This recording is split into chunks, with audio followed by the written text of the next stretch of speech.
ഇവിടെ ഇന്ത്യ ഭരിച്ചിരുന്ന മുഗൾ ഭരണകാലം, ഇവിടെ 800 വർഷം കണ്ട് ഭരിച്ചത് അവർ ഭരിച്ചത് എന്ന് പറഞ്ഞു കഴിഞ്ഞാൽ വളരെ സ്വർഗീയ കാലഘട്ടമായിരുന്നു ഈ ഇന്ത്യയുടെ. അതിന് ഒരു സംശയം വേണ്ട. ആ രീതിയിലാണ്. കാരണം അവരാരും ഇവിടുന്ന് ഒന്നും എടുത്തുകൊണ്ട് പോയിട്ടില്ല. അവര് എന്തൊക്കെ സംഭവിച്ചോ അതൊക്കെ ഇവിടെ തന്നെ ഉണ്ട്, കാണാനുണ്ട്. അവരുടെ സംഭാവനകളെന്ന് പറയുന്നതാണ് നമ്മൾ ഡൽഹി കാണുന്ന ചരിത്രപരമായിട്ടുള്ള ആർക്കിയോളജിക്കലായിട്ടുള്ള എല്ലാ കെട്ടിടങ്ങളും സ്ഥാപനങ്ങളും ഒക്കെ അവരുടെ സംഭാവനകളാണ്. ഇപ്പം ചെങ്കോട്ട, അതെ, അതേപോലെ തന്നെ ഈ താജ്മഹൽ, കുത്തബ് മിനാർ തുടങ്ങി ഇങ്ങനെയുള്ള എല്ലാ സ്ഥാപനങ്ങളും അവിടുത്തെ മസ്ജിദ്, വലിയ ഈ നമ്മുടെ ഡൽഹിയിലെ ജുമാ മസ്ജിദ്, ഇത് തുടങ്ങി ഇതുപോലുള്ള ചരിത്രപ്രധാനമായ കെട്ടിടങ്ങൾ നമ്മുടെ ഇന്ത്യയിലുണ്ട്. നാട്ടുകാരെയൊക്കെ വരുന്നവരെയൊക്കെ കൊണ്ട് കാണിക്കുന്ന കാര്യങ്ങളെന്നൊക്കെ പറയുന്നതും നമ്മുടെ ഫ്ലാഗ്, ഇന്ത്യൻ പതാക ഉയർത്തുന്നതും ആയിട്ടുള്ള സ്ഥാപനങ്ങളിലെല്ലാം എന്ന് പറയുന്നത് ഏതാണ്ടൊക്കെ ഇവരുടെ സംഭാവനകളാണ്. പുതിയതായിട്ടൊന്നും ഉണ്ടാവുന്നില്ല. പുതിയതായിട്ടൊന്നും ഇവിടെ അങ്ങനെ കാണുന്ന കൊള്ളാവുന്ന സ്ഥാപനമൊന്നും. ഇപ്പം രാമക്ഷേത്രം പണിഞ്ഞു, അതിനി അത് കാലങ്ങൾ കഴിയണം അത് ആ രീതിയിലേക്കൊന്ന് ഉയർന്നു വരാനായിട്ട്. അതൊന്നും ആയിട്ടില്ല.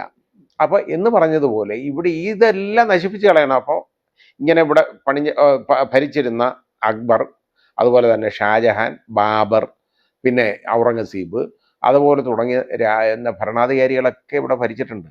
ഔറംഗസീബിനെ കുറിച്ചൊക്കെ എന്ത് മോശമായ പിക്ചറൈസേഷനാണ് കൊടുക്കുന്നത് അറിയോ? ഔറംഗസീബ് എന്ന് പറയുന്ന ആളുണ്ടല്ലോ, ഷാജഹാൻ അദ്ദേഹത്തിൻ്റെ പിതാവിനെ ജയിലിൽ ഇട്ടു. എന്തിന്? ചിന്തിക്കണം.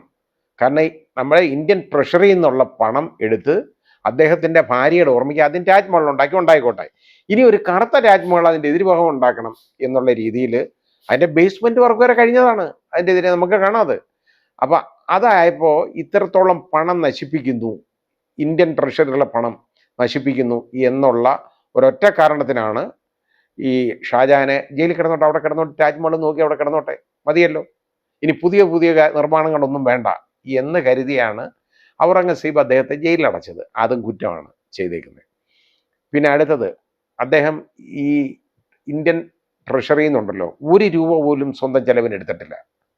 ഒന്നീ വിറക് കീറി വിൽക്കും, അല്ലെങ്കിൽ ഖുറാൻ പകർത്തി എഴുതി വിൽക്കും.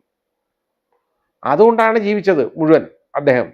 അദ്ദേഹത്തിൻ്റെ മരിക്കുമ്പോൾ അദ്ദേഹത്തിനെ അടക്കം ചെയ്യുന്നതിൻ്റെ ചെലവ് പോലും അദ്ദേഹം ഉണ്ടാക്കി വെച്ചിട്ടാണ് പോയിരിക്കുന്നത്. അങ്ങനെ ആ രീതിയിൽ നിന്ന് വളരെ സിമ്പിളായിട്ടുള്ള ഒരു ജീവിതം കൊണ്ട് സ്ത്രീകളെ ഒന്നും അദ്ദേഹം പറപ്പിച്ചിട്ടില്ല. അതിന് പകരം ഇപ്പം നമ്മൾ ഡൽഹി ചെന്നാൽ ഒരിക്കലും ഒരു ഗൈഡ് പറഞ്ഞു തരിക, ഒരു കെട്ടിടവും കാണിച്ചിട്ട് പറഞ്ഞു തരിക, ഇതിനകത്ത് 4000 പെണ്ണുങ്ങളെ, രജപുത്ര സ്ത്രീകളെ ഔറംഗസീബ് അടച്ചിട്ടിരുന്നതാണ്. ഈ ഔറംഗസീബ് എന്ന് ആരാണെന്ന് ഇയാൾക്കൊന്നും അറിയത്തില്ല. അതുകൊണ്ടാണ് അയാളെക്കുറിച്ച് ഒരുപാട് പഠിക്കേണ്ടതാണ്.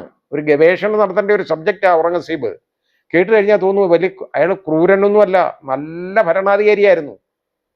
പക്ഷേ ആ രീതി അതെങ്കിലും ഇങ്ങനെ വളച്ചൊടിച്ചെങ്കിലും അത് പറഞ്ഞല്ലോ. ഇനി അതും കാണത്തില്ല. ഇവരാരും ജീവിച്ചിരുന്നതായിട്ട് പോലും ഉള്ള കാര്യങ്ങളൊന്നും ഈ പുസ്തകങ്ങളിൽ നിന്നൊന്നും ഇനി നമുക്ക് കാണാൻ പറ്റത്തില്ല. അതിന് പകരം ചരിത്രം സൃഷ്ടിച്ച് അതിനകത്ത് എഴുതി ചേർക്കും. ഭാഗ്യത്തിന് നമ്മുടെ ബഹുമാന്യനായ പ്രധാനമന്ത്രിയൊക്കെ ഈ അടുത്ത കാലത്താണ് മുമ്പോട്ട് വന്നത്. അല്ലായിരുന്നുണ്ടെങ്കിലുണ്ടല്ലോ, അദ്ദേഹത്തിന് ഒരു 10-20 വയസ്സും കൂടെ പ്രായം ഉണ്ടായിരുന്നുണ്ടെങ്കിൽ അദ്ദേഹം ഗാന്ധിജിയെ കഴിഞ്ഞ ഉയരത്തിൽ അദ്ദേഹമായിരുന്നു എന്നുള്ള രീതിയിൽ പ്രതീക്ഷിച്ചേനെ. പക്ഷെ അങ്ങനെ പ്രതീക്ഷിക്കാൻ പറ്റാത്തത് കൊണ്ട് ആ രീതിയിലൊന്നും വരുന്നില്ല എന്നുള്ളത് മാത്രമേ ഉള്ളൂ. പക്ഷെ നമ്മൾ മനസ്സിലാക്കേണ്ടത്, ഈ കുട്ടികളെ പഠിപ്പിക്കുമ്പോൾ യഥാർത്ഥ ചരിത്രമാണ് അവരെ പഠിപ്പിക്കേണ്ടത്, അല്ലാതെ സൃഷ്ടിച്ച ചരിത്രം ആകരുത്. അതിനകത്ത് സാങ്കല്പികമായിട്ടുള്ള ചരിത്രവും ആകരുത്. സത്യമായിരിക്കണം ചരിത്രം.